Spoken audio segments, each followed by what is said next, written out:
जय राधे। महाप्रभुर अन्योत्तम पार्षद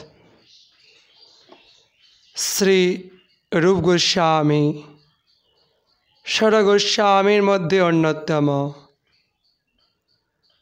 तिनि आमादेर मतो संसार तापित जीवेदेर मुक्तिर मार्ग देखाते এই সংসারের যন্ত্রণা দুঃখ কষ্ট থেকে মুক্তির যে শ্রেষ্ঠ ভক্তি মার্গটি দেখিয়ে গেলেন,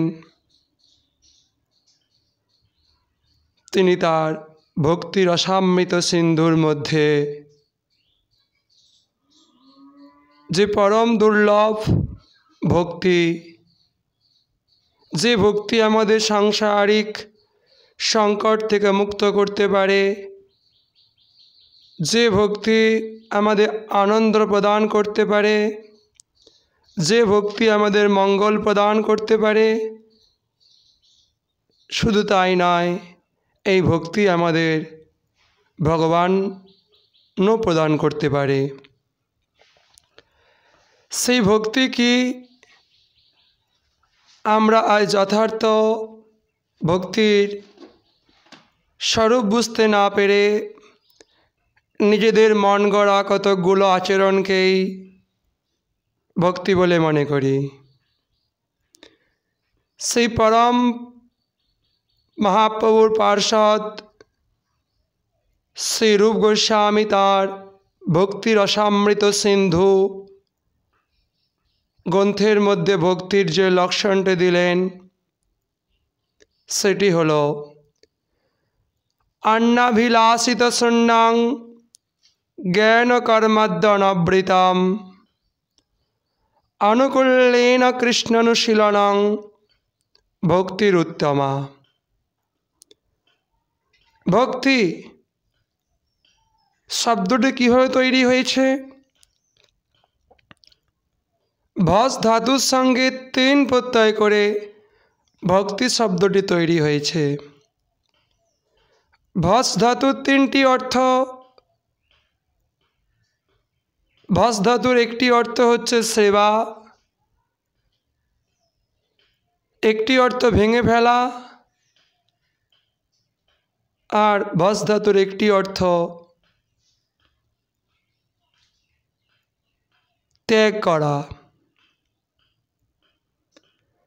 এই ত্রিবিধ অর্থের মধ্যে বৈষ্ণবগণ ভস ধাতুর সেবা অর্থটি গ্রহণ করেছে, অর্থাৎ ভক্তি মানে সেবা। কার সেবা? যেখানে সেবা ভাব থাকে সেখানে একজন সেবক থাকে, আর যে আর সেবা করা হয় সেখানে একজন সেব্য থাকে। এই সেবক এবং সেব্য ভাব ভক্তির মধ্যে বিদ্যমান। এই ভক্তিতে ভগবান হচ্ছে সেব্য, ভক্ত তার সেবা করে, তাই ভগবান হচ্ছে সেব্য, আর ভক্ত হলো ভগবানের সেবক। এই যে সুন্দর মানব দেহটা পেয়েছি, এর প্রত্যেকটি ইন্দ্রিয় দ্বারা যখন ভগবানের সেবা করা হবে, এই হস্ত দিয়ে ভগবানের রন্ধন করব, ভগবানের ফুল তুলব, ভগবানের বাগান বানাবো, সবজি ক্ষেত বানাবো, এই চরণ দিয়ে ভক্তস্থানে যাব, ভগবানের ধ্যানে যাব। এইভাবে দেহের প্রত্যেকটা ইন্দ্রিয় দ্বারা যখন ভগবানকে প্রীতি প্রদান করার জন্য, আনন্দ প্রদান করার জন্য যেটা করা হয়, যে ক্রিয়ানুষ্ঠান করা হয়, সেটাই ভক্তি। হিসিকেনা হিসিকেশ সেবনং ভক্তির উচ্চতে। হিসিকেনা মানে ইন্দ্রিয়ের দ্বারা, হিসিকেশ যিনি ইন্দ্রিয়ের স্বামী, এই দেহ ইন্দ্রিয়ের, এই দেহের যিনি চালক, সেই ভগবান কৃষ্ণচন্দ্রের যে সেবা করা হয় সেটাই হচ্ছে ভক্তি। অন্য সকল অভিলাষ শূন্য হতে হবে। আমাদের নিজের সুখের জন্য আমরা সর্বদাই তাকাই, আমরা ভগবানের সুখের দিকে বিন্দুমাত্র চিন্তা করি না। সর্বদাই আমার এটা হোক, আমার ওটা হোক, আমার সেটা হোক, আমার একে তাকে অমুককে ভালো রাখো, ইত্যাদি ইত্যাদি। চাইতে কেন হবে? রাজা যদি রানীর প্রতি প্রসন্ন থাকে, রানীর দুঃখ থাকে? আর রানী যদি রাজাকে প্রসন্ন না করে কেবল নিজের সুখের দিকেই তাকায়, রাজা তার থেকে দৃষ্টি ফিরিয়ে নেয়। তেমনি ভক্ত যদি ভগবানের সুখের দিকে না তাকিয়ে যদি নিজের সুখের দিকে তাকায়, ভগবান তার থেকে দৃষ্টি ফিরিয়ে নেয়। আর ভক্ত যদি নিজের সুখকে বিসর্জন দিয়ে ভগবানের সুখের দিকে তাকায়, তখন ভগবান ভক্তকে অধিক সুখী করে। তাই নিজের সুখের অভিলাষ ত্যাগ করতে হবে। নিজের সমস্ত অভিলাষ ত্যাগ করে ভগবানের অভিলাষের দিকে তাকাতে হবে, ভগবানের প্রীতির দিকে তাকাতে হবে, ভগবানের সুখ বিধানের দিকে তাকাতে হবে। জ্ঞান এবং দানের প্রচুর অহংকার থাকে আমাদের। আমরা কোনো কিছু একটু কাজ করে, একটু সমাজ সেবামূলক কাজ করে, একটু মানুষের হিতমূলক কাজ করে আমরা সেই কাজের বড়াই করি। এখানে ওখানে সেই ব্যক্তির মূর্তি স্থাপন করে দিই, তার নাম খোদাই করে দিই, এবং সামান্য কিছু স্কুল কলেজের আধুনিক বিদ্যায় শিক্ষিত হয়ে আমরা পাণ্ডিত্যের অহংকার করি। এই জ্ঞান এবং কর্মের অহংকার শূন্য হতে হবে।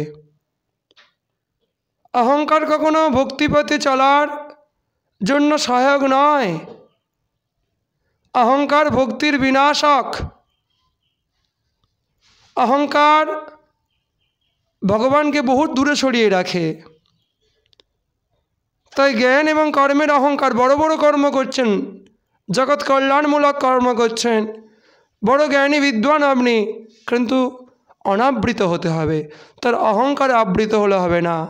হ্যাঁ, ভগবান কৃপা করে দিয়েছে আমাকে এই জ্ঞান তার ভজন সাধনের জন্য, মানুষকে সেই মঙ্গলের রাস্তা দেখানোর জন্য, সেই কল্যাণের রাস্তা দেখানোর জন্য আমাকে পয়সা দিয়েছে ভগবান, অর্থ দিয়েছে ভগবান, আমাকে মানুষকে বসিয়ে ভগবানের প্রসাদ খাইয়ে ভগবানের কথা ভক্তের মুখ থেকে শোনাতে পারে যদি আরও 10টা মানুষকে, তার জন্য আমাকে ভগবান পয়সা দিয়েছে, অর্থ দিয়েছে।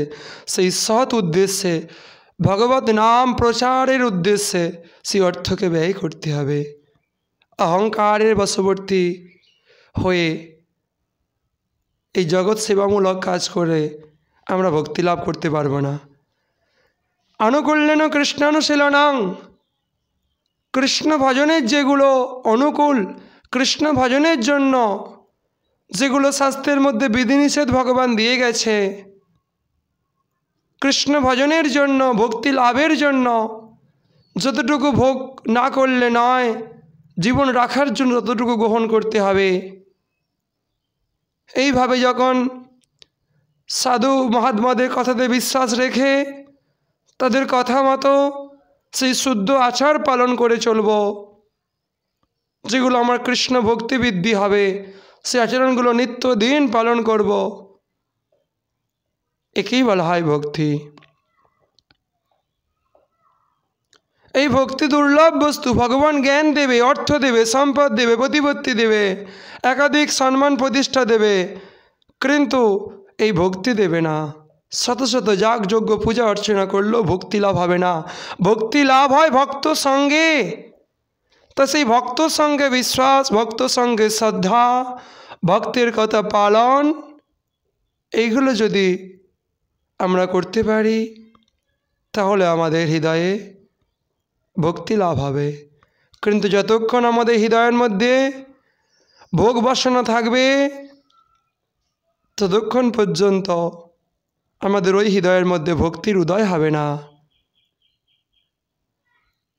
সংসারে যত কিছু ক্রিয়াকর্ম রয়েছে, যত কিছু উপবাস, যত ব্রত, যত পূজা অর্চনা, যত যাগযজ্ঞ রয়েছে, সব আমাদের মনকে ভগবানমুখী করার জন্য। সকলের উদ্দেশ্য একটাই, যাতে আমরা ভগবানের চরণে ভক্তি লাভ করতে পারি। কিন্তু আমরা এই প্রকৃত সত্য বুঝতে না পেরে আমরা সেই প্রকৃত যে মুখ্য প্রয়োজন সেই ভক্তি থেকে আমরা বহু দূরস্থ, বহু দূরগামী। আমরা এই ভক্তি, সাধন ভক্তি, ভাব ভক্তি এবং প্রেম ভক্তি, তিন ভাগে বিভক্ত। আগে ভজনের যে অঙ্গগুলো রয়েছে সেই অঙ্গগুলোকে যদি আমি সাধন করতে পারি, সাধুগুরু বৈষ্ণবের শাস্ত্রের কথা মতো নিত্যদিন যদি করতে পারি, তাহলে সেই সাধন পরিপক্কতা আসলে আমার হৃদয়ের মধ্যে ভাব আসবে, ভগবত চিন্তন আসবে। সাধনের দ্বারাই সেই ভাব ভক্তিতে পৌঁছানো যায়। আর যখনই ভাব আসে তখন সেই ভাব আস্তে আস্তে পরিপক্কতা লাভ করে প্রেমে রূপান্তরিত হয়। সাধন ভক্তি আবার দুই প্রকার, একটা বৈদিক ভক্তি আর অপরটি রাগানুগা ভক্তি। বিধিমার্গে যে ভজন, যে শাস্ত্রের ভয়ে পেয়ে এই সংসারে দুঃখ থেকে ভয় পেয়ে বা নরক থেকে ভয় পেয়ে তা থেকে বাঁচার জন্য যে ভগবানের ভজন সাধন করা, ভক্তি অঙ্গে অনুষ্ঠান করা, একে বলা হয় বৈধি ভক্তি, মানে বিধিমার্গের যে ভক্তি। আর বিধিমার্গের ভক্তি প্রথম অবস্থা যতক্ষণ না হৃদয়ের মধ্যে ভাব আসে, কৃষ্ণ প্রেম জন্মায়। কৃষ্ণ প্রেমের অঙ্কুরটা হচ্ছে ভাব। যেমন একটা বীজের প্রথম অবস্থা হচ্ছে কি, একটা বৃক্ষর প্রথম অবস্থা হচ্ছে তার বীজ, তারপরে অঙ্কুর, তারপরে চারাগাছ, তারপরে বৃক্ষ, তারপর সেখান থেকে ফল। ঠিক তেমনি এই প্রেমরূপ, কৃষ্ণ প্রেমরূপ এই মহাফলটির, এই মহারসালো ফলটির বীজ হচ্ছে শ্রদ্ধা। শ্রদ্ধা থেকে আসবে সাধুসঙ্গ, সাধুসঙ্গে থেকে আসবে ভজন শুরু, ভজন শুরু থেকে হবে দোষ দূর, দোষ থেকে আস্তে আস্তে আমরা নিষ্ঠা, আসক্তি, রুচি, ভাব, তারপরে প্রেম। এরই বল। তো এই বৃদ্ধিমার্গে প্রথমে শাস্ত্রের কথা শুনে যতক্ষণ না ভাব আসছে ততক্ষণ আমাকে বিধিমার্গে সাধন করতে হবে।